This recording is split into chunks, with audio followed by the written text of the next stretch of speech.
다시 한번 우리 로마서를 지금 문장 강의를 하고 있는데 한번 전체적으로 살펴보면 1장에서 우리가 아는 것처럼 1장은 예수 그리스도를 성경으로서 예언하고 있는데 이 예수 그리스도는 역사적으로 연속성을 가지고 있다. 그래서 그 연속성 가운데서 이신칭의를 이야기하려고 하는 부분들이 이곳에 등장을 합니다.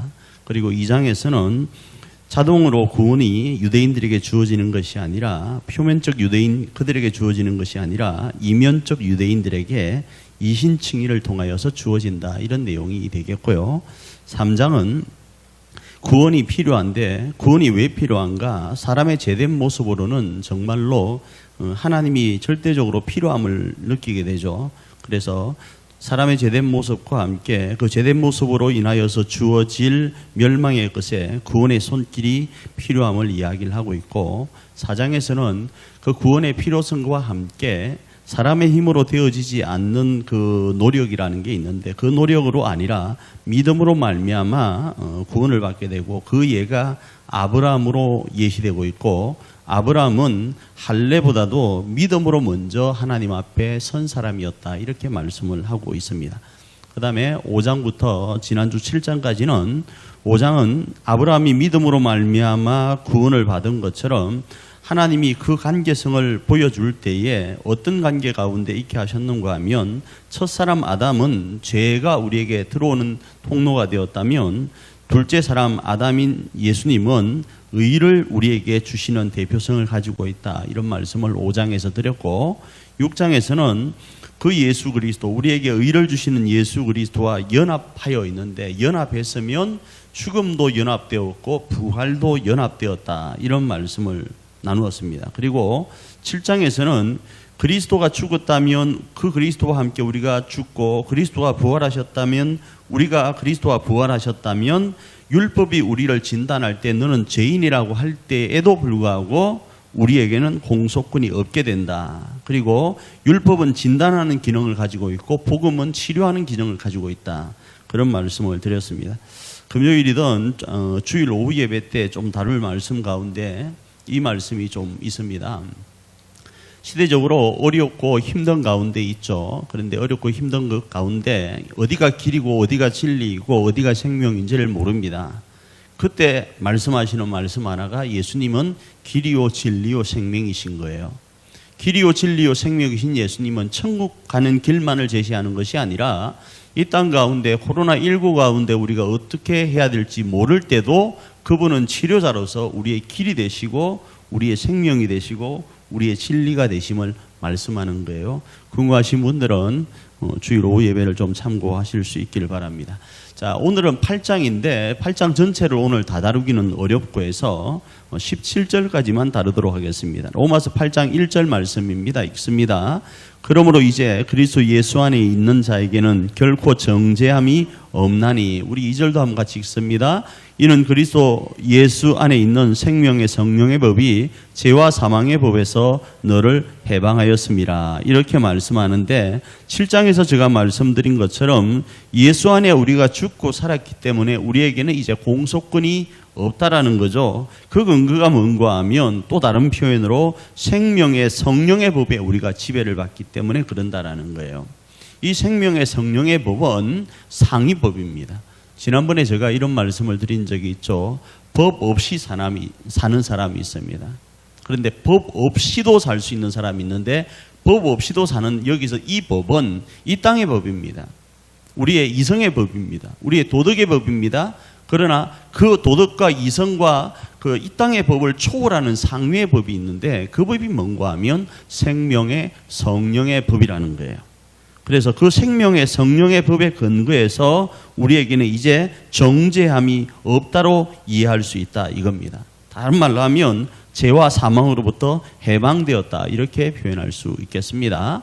자, 3절입니다. 읽습니다. 율법이 육신으로 말미암아 연약하여 할 수 없는 그것을 하나님은 하시나니 곧 죄로 말미암아 자기 아들을 죄 있는 육신의 모양으로 보내어 육신의 죄를 정하사 이렇게 말씀을 지금 3절에서 하고 있는데 율법을 아는 것으로는 구원을 받을 수 없습니다. 그리고 그 율법을 알게 되면 우리가 진단되어지죠. 우리에게 죄가 있다라는 것이 진단되어지는데 그 진단되어지면 죄의 지배 가운데 있게 되는 거예요. 아, 내가 이런 진단 가운데서 이런 질병 가운데 있구나, 이런 죄 가운데 있구나를 알게 되는 거예요. 그런데 이것을 통해서 우리의 이 연약함을 통해서는 하나님께로 나아갈 수 없습니다. 구원받을 수 없습니다. 그런데 우리의 힘으로는 할 수 없는데 하나님이 우리로 그걸 하게 하신 거예요. 그 말씀이 7장 3절의 말씀입니다.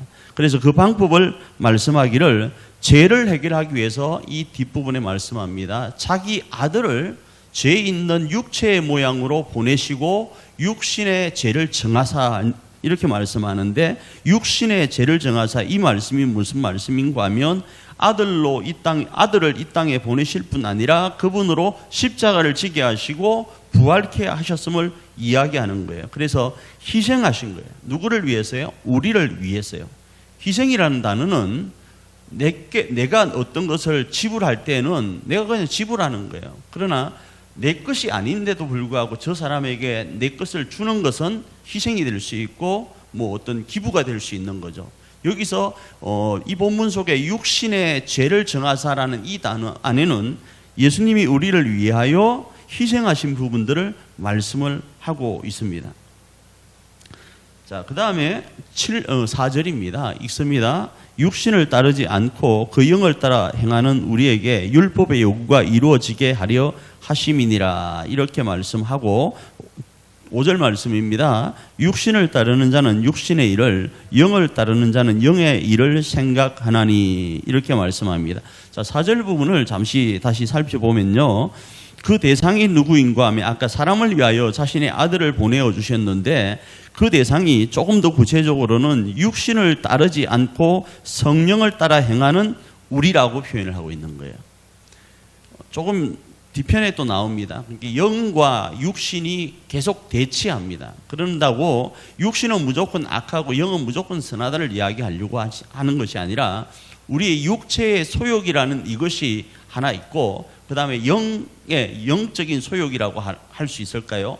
그게 하나 있었을 때 이 둘이가 싸우는 걸 지금 설명하려고 하다 보니까 그러한 겁니다. 그래서 육신을 따르지 않고 우리 속에 일어나는 죄를 따르지 않고 성령을 따라 행하는 우리에게 율법이 요구하는 바를 이루게 하시려고 예수님이 우리를 위하여 사람이 되시고 십자가를 지셨다라는 거예요.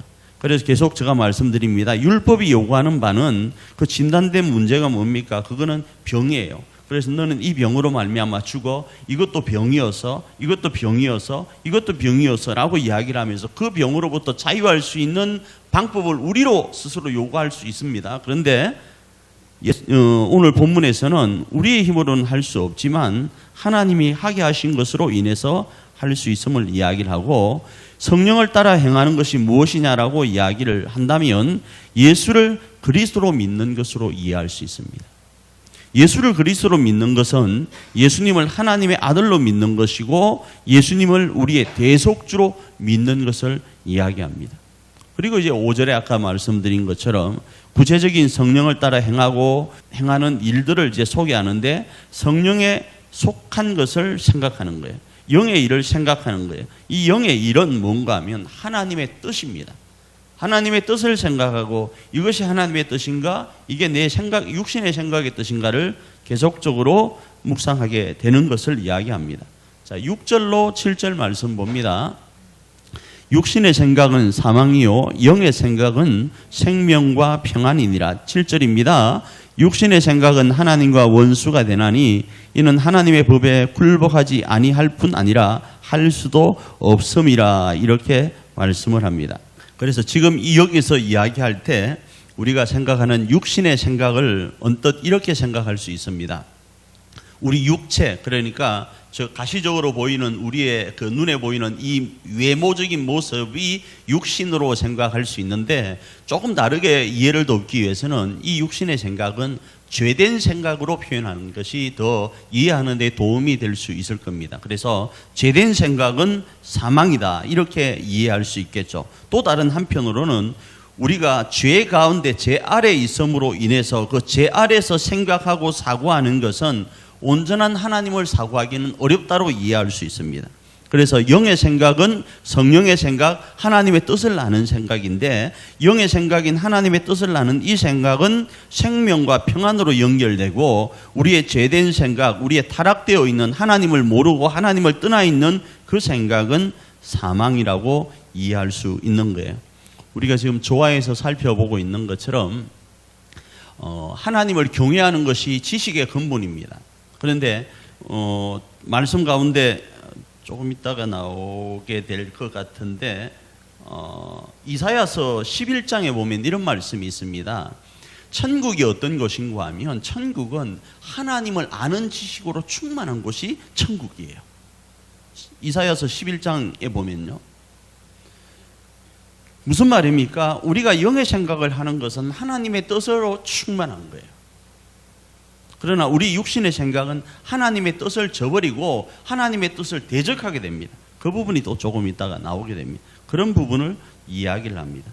7절의 부분이 그 부분이 좀 나와 있는데, 7절의 부분 보면 이렇습니다. 하나님과 원수가 되나니 이는 하나님의 뜻에 굴복하지 아니할 뿐 아니라 할 때, 이 굴복하지 않는 이것은 따르지 않는 거죠. 복종하지 않는 거죠. 그런데 하나님과 원수가 된다는 이 말씀은 하나님에 대해서 적대적 감정을 가지고 있는 거예요.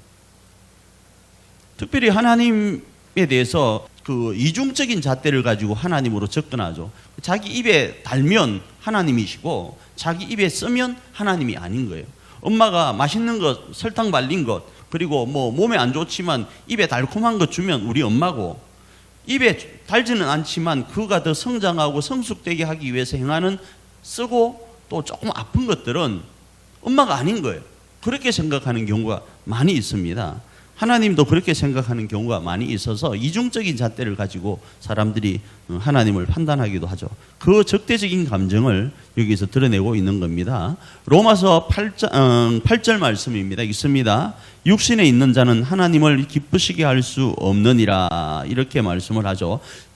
알 수 있는 말씀이니까 넘어가고 8장 9절입니다.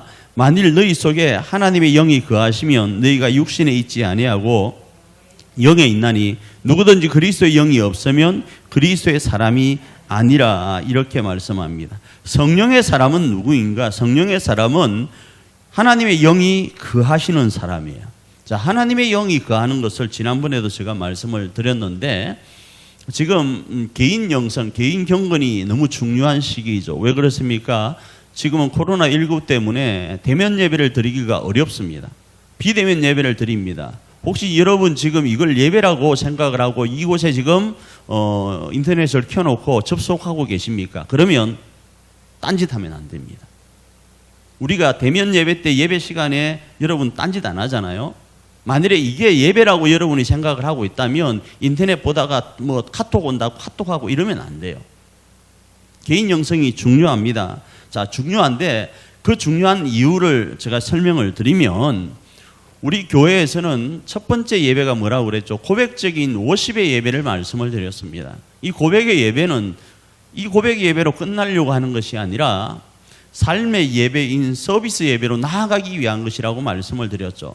1시간 내가 하나님을 예배합니다. 그러나 이 1시간 예배하는 것으로 끝나는 것이 아니라 내 삶의 모든 것으로 하나님을 예배하기를 원합니다가 우리 석천교회의 두 날개의 예배입니다. 그런데 코로나19로 인해서 우리가 대면 예배인 하나님을 예배합니다, 이 모습이 온라인으로 전환되어서 지금 예배를 드리고 있습니다. 그런데 이제 온라인으로 드리고 지금까지 행했던 그것들을 우리가 실질적인 비대면 예배 가운데서 하나님을 예배해 보는 거예요. 삶의 예배로 예배해 보는 거예요. 서비스로 하나님 앞에 나아가는 거예요. 그게 뭔가 하면 지성소 개념이에요. 하나님이 내 안에 거하시는 그곳이 지성소이죠. 그러면 내가 가는 그곳이 지성소 아니겠어요? 그곳에 하나님의 임재가 가득한 곳 아니겠어요? 예배 1시간만이 하나님으로 충만한 시간이 아니라 내가 지금 서 있고 내가 지금 앉아 있고 내가 행하는 그곳에 함께 하시는 하나님이 계시기에 그곳이 예배의 자리이고 그곳이 지성소라는 거죠. 그래서 하나님이 우리 안에 거하는 그 사람은 바로 그리스도의 사람이라는 거예요. 이 말씀이 8장 9절의 말씀입니다. 자, 8장 10절 말씀입니다. 읽습니다. 또 그리스도께서 너희 안에 계시면 몸은 죄로 말미암아 죽은 것이나 영은 의로 말미암아 살아있는 것이니라. 자, 여기서 영은 그리스도가 계신 것, 예수 그리스도를 고백하는 것, 하나님을 사랑하고 이웃을 사랑하는 것으로 알 수 있는 거예요. 자, 구원을 어떻게 받았는가 알 수 있는 방법을 다시 한번 소개합니다. 목자가 당신 구원받았습니까? 라고 질문하면 받았어요. 그럼 맨날 몇 시에 받았습니까? 이렇게 질문하는 경우가 있습니다. 그렇게 구원을 알 수도 있을지 모르겠습니다. 그러나 확실한 방법은요, 그 사람이 구원을 받았는지 안 받았는지 누구나 알 수 있는 방법은 이겁니다. 하나님의 사랑을 알고 하나님의 그 사랑을 가지고 이웃을 바라볼 수 있는 사람은 구원받은 사람입니다. 무슨 말인가 하면 나를 향한 하나님의 그 크신 사랑이 이처럼의 사랑이라는 걸 아는 거예요. 나를 위하여 예수님을 보내주시고 나를 위하여 그 보내신 예수님을 십자가에 돌아가게 하시고 나를 사랑하셔서 그 예수님을 죽음과 맞짱 뜨고 부활케 하신 하나님의 사랑을 내가 알 때에, 하나님이 나를 이처럼 사랑하는구나 알 때에 구원의 역사가 그 사람에게 있는 거예요. 만일에 그 사랑을 깨달았다면 하나님의 그 시선이 나에게만 머무는 것이 아니라 타자에게도 머무는 것을 보게 될 거예요. 이웃에게 머무는 것을 보게 될 겁니다. 그러면 하나님의 사랑이 그 사람에게 머물고 있으면 그 사람을 함부로 우리가 대할 수 없지 않겠어요?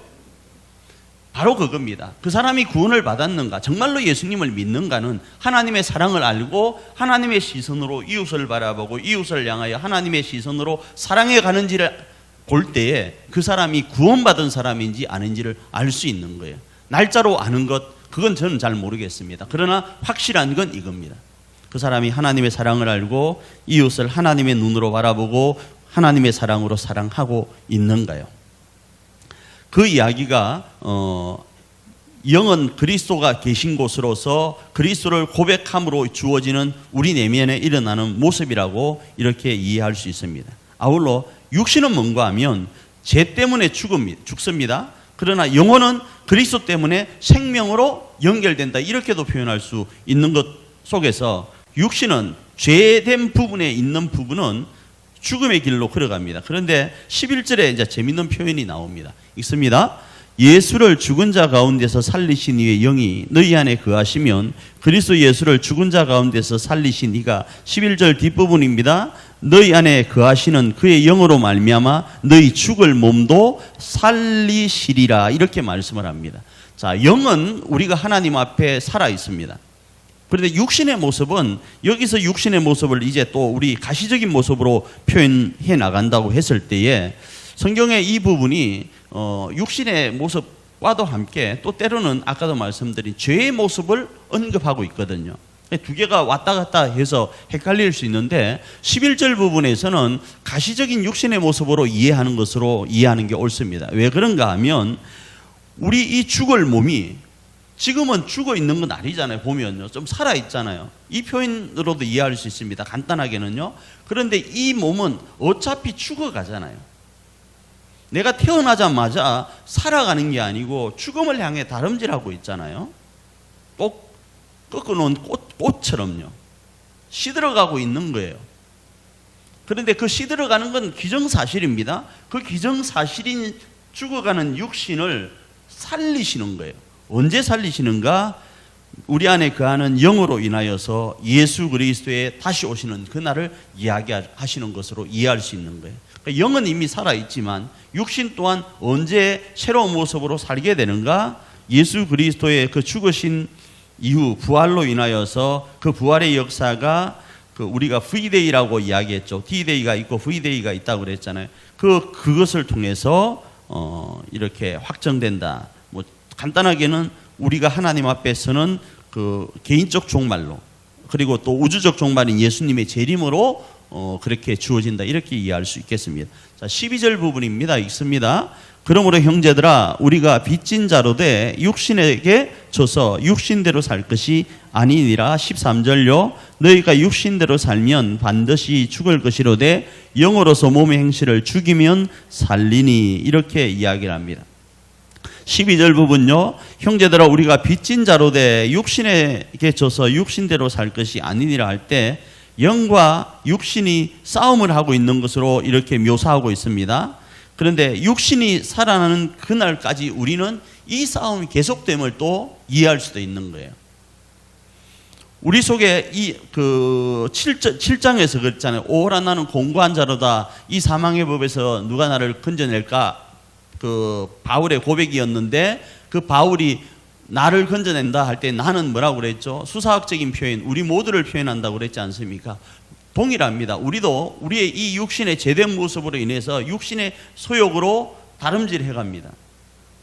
그런데 영은, 다시 말하면 하나님이 우리 속에 요구하시는, 성령을 통해 요구하시는 것은 우리 육신의 삶이 아니라 조금 전에 말씀드린 하나님의 사랑을 알고 그 사랑으로 이웃을 바라보며 나아가는 거예요. 그런데 이게 양가 감정처럼 두 마음처럼 움직이잖아요. 그렇게 하고 싶은데 내 눈에는, 내 가시적인 마음에는, 내 가시적인 생각에는 그냥 그렇게 하기 싫을 때가 있잖아요. 이 두 개 때문에 얼마나 싸웁니까?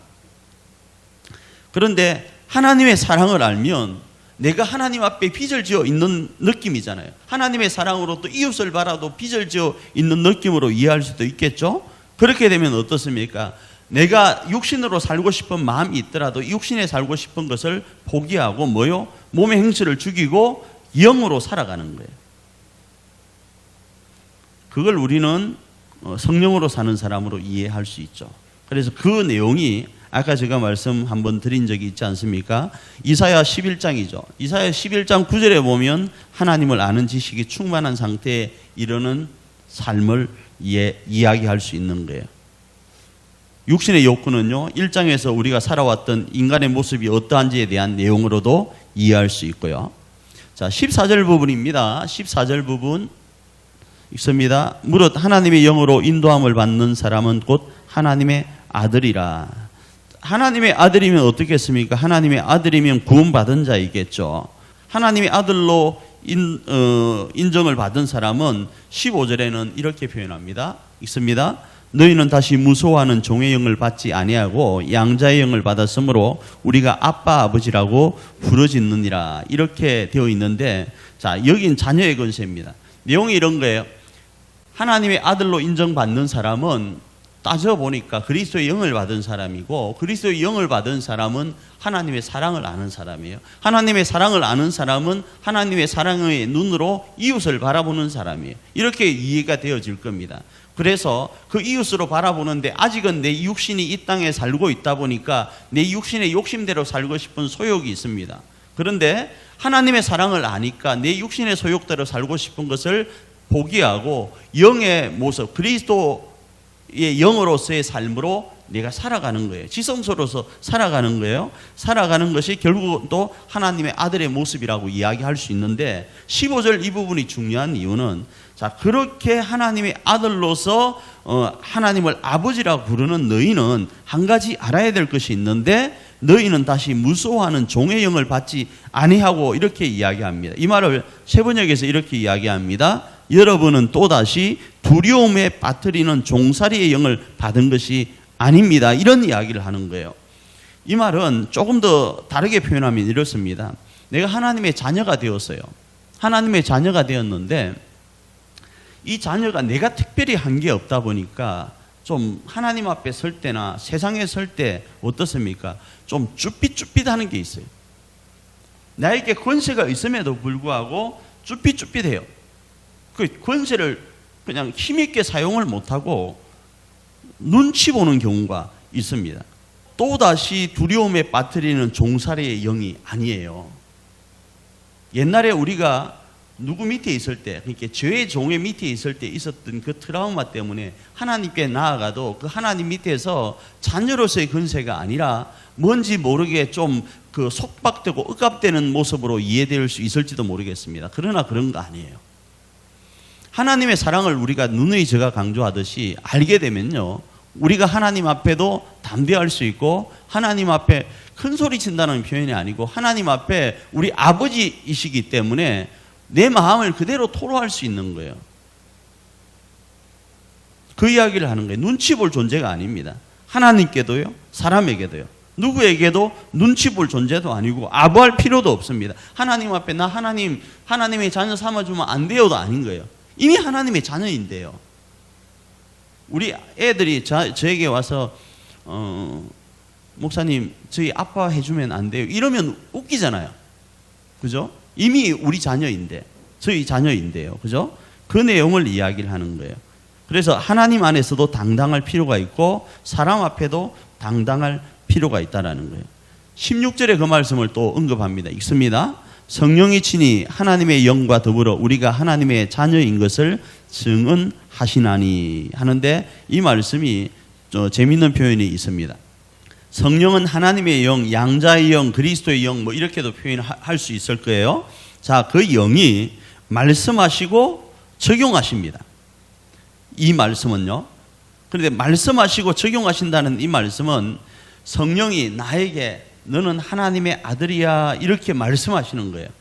그리고 또 내 삶 가운데 너는 하나님의 아들로서 이렇게 살 수 있으를 적용해 주는 거예요.